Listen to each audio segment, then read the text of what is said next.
शांतिनाथ मुख शशि उनहारी, शील गुण व्रत संयम धारी, लखन 108 विराजे, निरखत नयन कमल दल लाजे. You must have heard these lines frequently, right? These lines are from Shanti Path. We begin Bhagwan's Abhishek while chanting the Shanti Dhara mantra and end the puja with the Shanti Path. Have you ever wondered why we associate and chant Shanti Dhara mantra and only Shanti Path with our 16th Tirthankar Shantinath Bhagwan's name only? During the time span between 1st to 15th Tirthankar, there came a time when there was no true dharma, there were no pious activities, people didn't follow the spiritual path of welfare.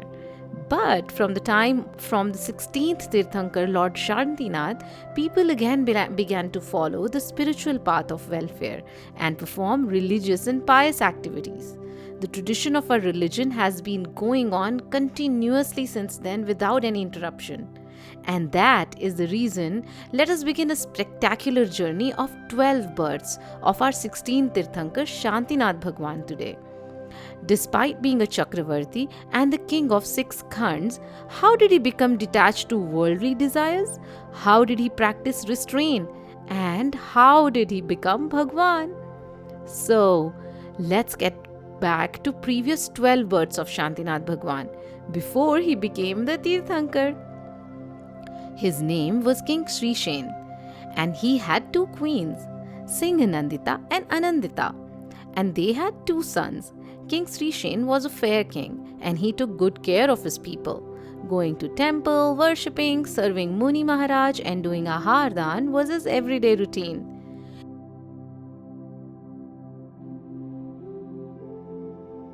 In the same city, there was a woman named Satyabhama. She was married to a man named Kapil. Before her marriage, she was told that Kapil was a decent man and belongs to a respectable family. But in reality, he was an evil man instead. After marriage, Satyabhama realized that her husband had cheated and lied to her. She left Kapil and asked for shelter from King Sri Jain and started living with his queens Singhanandita and Anandita. However, evil Kapil could not forget Satyabhama and he was furious at King Sri Jain. He wanted to take revenge. One day, 2 Munirats came to their city.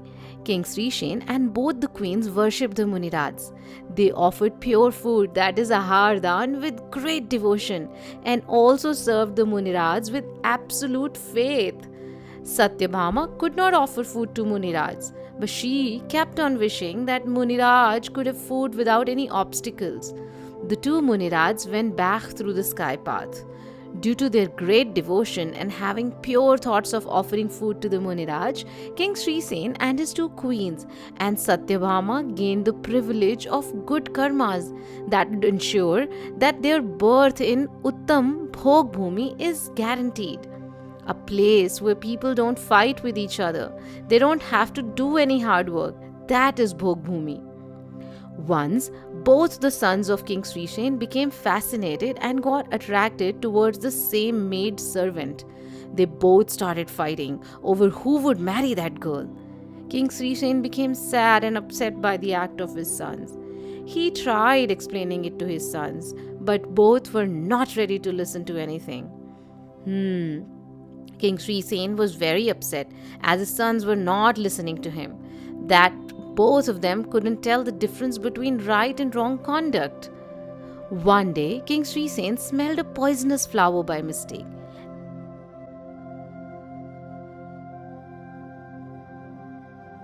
And he died. Both the queens and Satyabhama too smelled the poisonous flower, and all of them died. After this, all the 4 were reborn in Uttam Bhog Bhumi.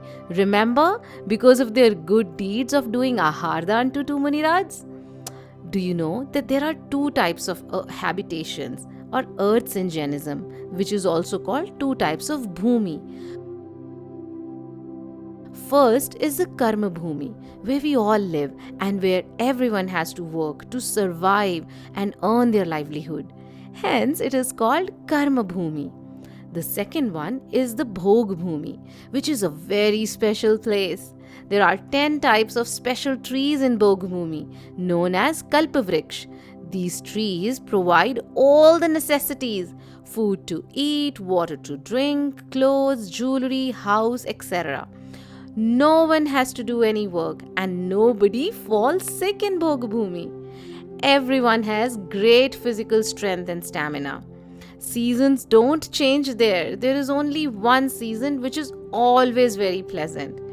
People do not get old or sick, nor do they suffer from any disease. Well, after the death of their parents, the brothers continued to fight over who would marry that maid girl. And then a Vidyadhar came and explained to them that the girl for whom the two were fighting was their younger sister in their previous birth. Because of the affection in the previous birth, they had the same attraction towards that girl in the current birth as well. This made both the brothers regret their deeds. As soon as they heard about the complexities of relationships, they felt very sad. The two brothers realized that the world is filled with pain and misery, and they gave up their worldly desires by taking Muni Diksha. Both of them started practicing rigorous penance. They absorbed themselves in deep meditation of their soul and attained ultimate knowledge, Keval Gyan, and then they attained moksha. So, did you see how both the brothers were fighting with each other at first, but later on they got so deeply immersed in the meditation and welfare of their souls that they attained moksha and got rid of this cycle of birth and death forever. Now, after completing their lifespan at Bhog Bhumi, the four beings took birth in Swadharma heaven as celestial beings. Do you remember the name of those four beings? Yes.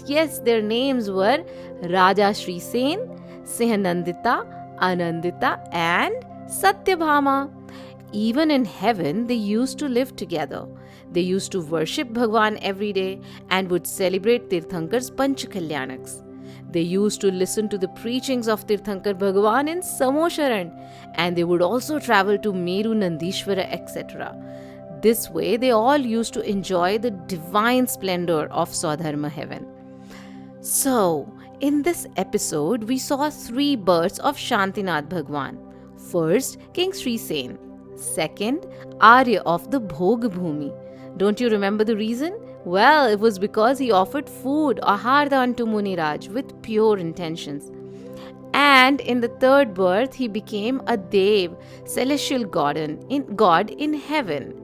Well, let's see next part to know what happens after this. Stay tuned.